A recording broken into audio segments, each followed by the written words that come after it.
Alors, comment s'est passée cette journée de pleine lune? L'effet de la pleine lune ne dure jamais très longtemps. Alors, si vous avez été sensible à cette dernière, son intensité devrait diminuer au fur et à mesure des heures. Avant de vous parler de la position des planètes de cette semaine, je vais vous parler de Vénus. Vénus est la deuxième planète de notre système solaire et la sixième plus grosse, aussi bien par la masse que par son diamètre. Elle doit son nom à la déesse romaine de l'amour. Vue de la Terre, Vénus ne s'éloigne jamais beaucoup du Soleil. Sa distance au Soleil est de 108 millions de kilomètres. Mais contrairement à notre planète, Vénus présente une atmosphère opaque qui nous empêche d'observer sa surface. C'est une planète à sol dur. Il est très facile d'observer Vénus dans le ciel. Vous ne pouvez pas vous tromper car Vénus est la planète qui brille le plus dans le ciel. On dit que c'est l'étoile du Berger. Oui, Vénus est bien la planète de l'amour et de l'harmonie. Elle gouverne à la fois le signe du Taureau pour sa sensualité, mais aussi le signe de la Balance pour sa sensibilité. Vénus est une planète extrêmement importante en astrologie. C'est elle qui détermine notre comportement amoureux et influence notre vie sentimentale. Sa position dans un thème est donc d'une importance capitale. Alors, où se trouve Vénus cette semaine? Depuis la semaine dernière, Vénus est venue prendre ses quartiers dans le signe de la Balance. Elle se trouve dans une situation particulièrement confortable. En Balance, Vénus se teinte de plus de sérieux, de rigueur et donc moins de légèreté. Elle s'attache plus à la sécurité et au bien-être amoureux. Alors, à qui va profiter Vénus cette semaine? Nos signes d'air, les Balances, les Gémeaux et Verseaux, mais aussi aux deux signes en aspect favorable qui sont les Sagittaires et les Lions.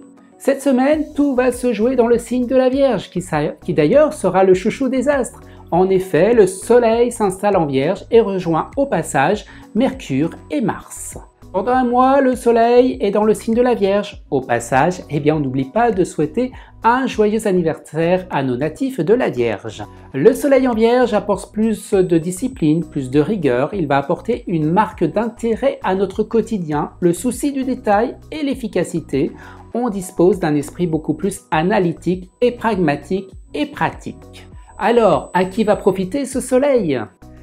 À nos signes de terre qui sont la Vierge, le Taureau et le Capricorne, mais aussi à nos deux signes en aspect favorable, le Cancer et le Scorpion.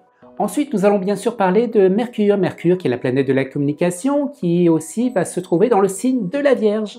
En Vierge, Mercure est très puissante et exprime toutes ses qualités de manière harmonique.